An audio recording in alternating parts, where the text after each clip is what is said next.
Hello friends, even institute of computer education में आपका स्वागत है। फॉन्ट कलर को दिखाता है। आप यहाँ पे कोई भी कलर लेके क्लिक कर दीजिए, देखिए वो फॉन्ट कलर अवेलेबल हो जाएगा आपके पास।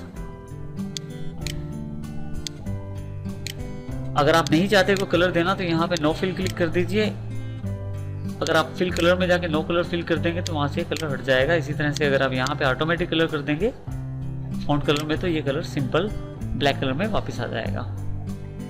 इस तरह से ये हमारी फॉन्ट के ऑप्शन है जिनका हमने अभी अध्ययन किया है। नेक्स्ट ग्रुप जो हमारे पास अवेलेबल है वो है अलाइनमेंट का। अलाइनमेंट को समझने से पहले हम लोग ये जानकारी लेते हैं कि जो आपकी कॉलम्स और रोज की आप हाइट और विड्थ बढ़ा सकते हैं। इसके लिए आप केवल माउस को दो कॉलम्स के बीच में रखिए। जो बीच वाली लाइन है आप देखेंगे कि प्लस का एक निशान आ जाता है। अब आप लेफ्ट क्लिक दबा के अगर लेफ्ट साइड या राइट साइड मूव करते हैं तो वो कॉलम की विड्थ बढ़ा देगा।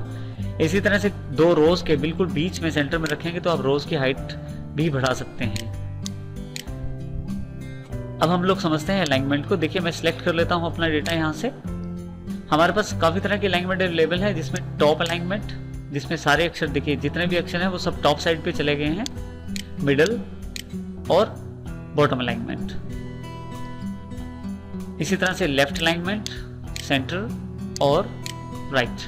तो इस तरह के अलाइनमेंट का प्रयोग कर सकते हैं। मैं मिडल अलाइनमेंट का प्रयोग कर लेता हूं ताकि मेरे जितने भी अक्षर हैं वो मिडल में अवेलेबल हो जाएं। इसके अलावा मैं टेक्स्ट की ओरिएंटेशन भी सेट कर सकता हूं। मुझे जैसे मान लीजिए इस फर्स्ट रो है, इसकी ओरिएंटेशन सेट करनी है तो इसके लिए मैं टेक्स्ट ओरिएंटेशन पे जाऊंगा। देखिए डिफरेंट टाइप के मेरे पास ऑप्शंस अवेलेबल हैं। मान लीजिए मैं एंगल काउंटर क्लॉकवाइज करना चाहता हूं तो जैसे ही क्लिक करूंगा तो जितना भी टेक्स्ट मेरा सिलेक्टेड था वो एंगल काउंटर क्लॉकवाइज अवेलेबल हो गया है। आप चाहें तो वर्टिकल टेक्स्ट, चाहें तो इसमें विभिन्न तरह के टेक्स्ट के स्टाइल अवेलेबल हैं, उनका प्रयोग कर सकते हैं। कंट्रोल Z करके हम पहले इसे अपने टेबल को फिर से उसी पोजीशन में ले आते हैं जो पोजीशन हमारे पास अवेलेबल थी। अलाइनमेंट जो ग्रुप है उसमें नेक्स्ट कमांड जो हमारे पास अवेलेबल है वो है डिक्रीज इंडेंट और इंक्रीज इंडेंट। सबसे पहले मैं अपने डेटा को सिलेक्ट कर लेता हूं।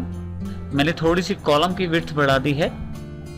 अब यहाँ से अगर मैं डिक्रीज और इंक्रीज इंडेंट का प्रयोग करना चाहता हूँ तो देखिए सबसे पहले इंक्रीज इंडेंट पे क्लिक करूंगा तो जितना भी डेटा है वो राइट हैंड साइड ट्रांसफर हो रहा है। इसी तरह से इंक्रीज इंडेंट में डेटा राइट साइड ट्रांसफर होता है, डिक्रीज इंडेंट में ही data left hand side transfer हो रहा है। ध्यान रखिएगा कि अलाइनमेंट भी इंडेंट पे असर डालती है, इसलिए अलाइनमेंट का प्रयोग करते समय ध्यान रखिए आपके डिक्रीज इंक्रीज इंडेंट के प्रयोग को।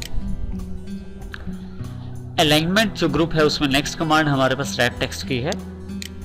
रैप टेक्स्ट का अर्थ है कि अगर एक लाइन में या एक सेल में आपका डेटा पूरा नहीं आ रहा तो क्या वो उसे दूसरे लाइन में ट्रांसफर करे या उसे कुछ नीचे की तरफ ट्रांसफर करे।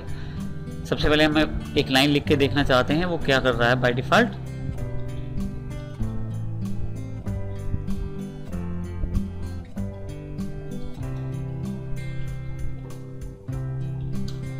देखिए जैसे मैं एक लाइन लिखता हूं उसको दूसरे सेल में ट्रांसफर कर देता है। जो लाइन मैंने लिखी है उसके लिए वो दो सेल्स को इकट्ठा करके एक सेल्स में ट्रांसफर करता है, और जो लाइन है अगर वो एक सेल में पूरी नहीं आ रही तो उसे दूसरे सेल में ट्रांसफर कर देता है। अब मैं रैप टेक्स्ट ऑन करता हूं।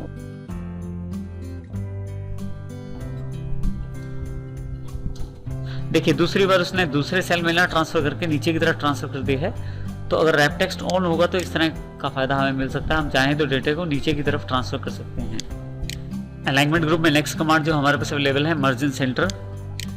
देखिए मेरे पास इंडिया इज ग्रेट नाम से एक लाइन लिखी हुई है एक सेल के अंदर। अगर इसको मैं दो सेल्स या तीन सेल्स में इकट्ठा लाइन देखना चाहता हूं तो इसके लिए मेरे पास मर्ज इन सेंटर की कमांड है। जैसे मैं क्लिक करूंगा दो सेल्स को इकट्ठा करके जो मेरा टेक्स्ट है उसे सेंटर में ला देगा। इस तरह से मैं मर्ज और सेंटर का प्रयोग कर सकता हूं।